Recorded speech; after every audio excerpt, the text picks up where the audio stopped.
Assalamualaikum warahmatullahi wabarakatuh. Halo anak-anak semua, selamat pagi. Bagaimana kabar kalian hari ini? Semoga selalu sehat, selalu dalam perlindungan Allah ya. Amin. Baik, hari ini kita akan belajar tentang daur hidup pada hewan.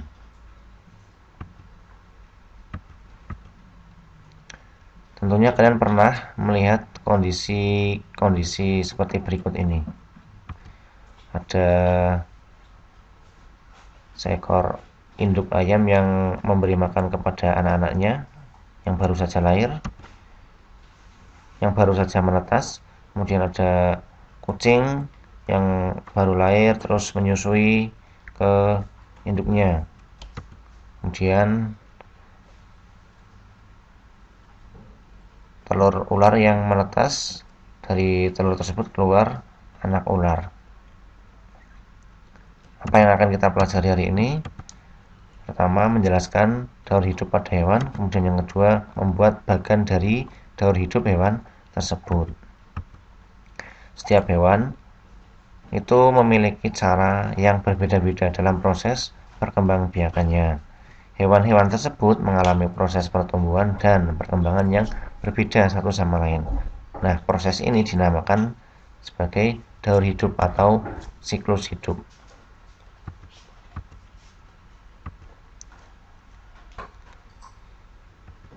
Di dalam daur hidupnya ada hewan yang mengalami perubahan bentuk dan ada yang tidak. Nah, yang mengalami perubahan bentuk itu dinamakan atau melalui proses metamorfosis ya. Hewan yang mengalami perubahan bentuk pada tahap tumbuh kembangnya disebut mengalami metamorfosis. Nah, sementara metamorfosis masih bisa dibagi lagi menjadi dua. Berdasarkan perubahan bentuknya, metamorfosis dibedakan menjadi metamorfosis sempurna dan metamorfosis tidak sempurna.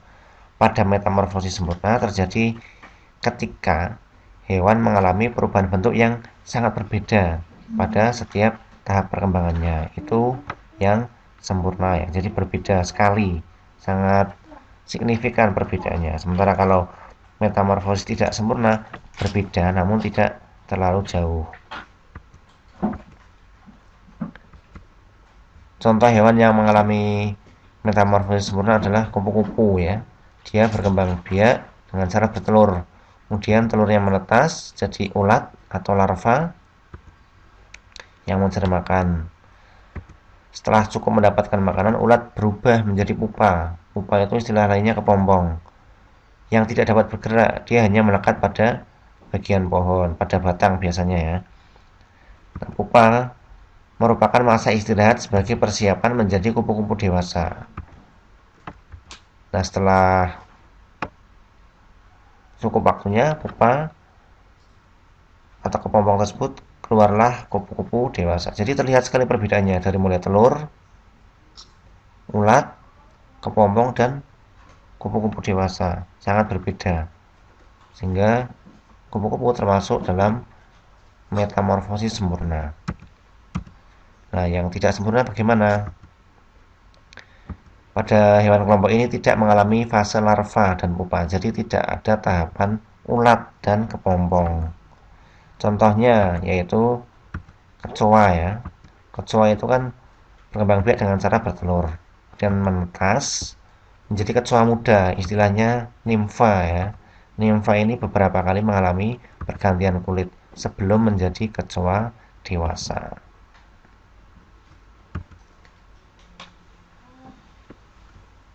Selain metamorfosis, ada juga hewan yang tidak mengalami metamorfosis. Kalau metamorfosis kan ada perubahan bentuknya ya. Kalau tanpa metamorfosis itu tidak ada perubahan bentuk, hanya ukurannya saja yang berubah. Contohnya yaitu ikan. Dia kan berkembang biak dengan cara bertelur. Telurnya menetas jadi ikan muda yang ukurannya lebih kecil, kemudian menjadi ikan dewasa. Kalau diperhatikan, hanya ukurannya yang berubah. Kalau bentuknya tetap ya. Nah, kita lihat bagan daur hidup dari hewan-hewan tadi ya agar mempermudah. Ini contohnya yang sempurna itu berupa kupu-kupu. Diawali dari telur, kemudian menetas jadi ulat atau larva. Larva tersebut jadi kepompong atau pupa. Nah, dari kepompong tersebut keluarlah kupu-kupu yang akhirnya menjadi kupu-kupu dewasa. Terlihat sekali bedanya. Kemudian yang tidak sempurna, contohnya tadi kecoa ya, kecoa berupa telur, kemudian jadi kecoa muda atau nimfa,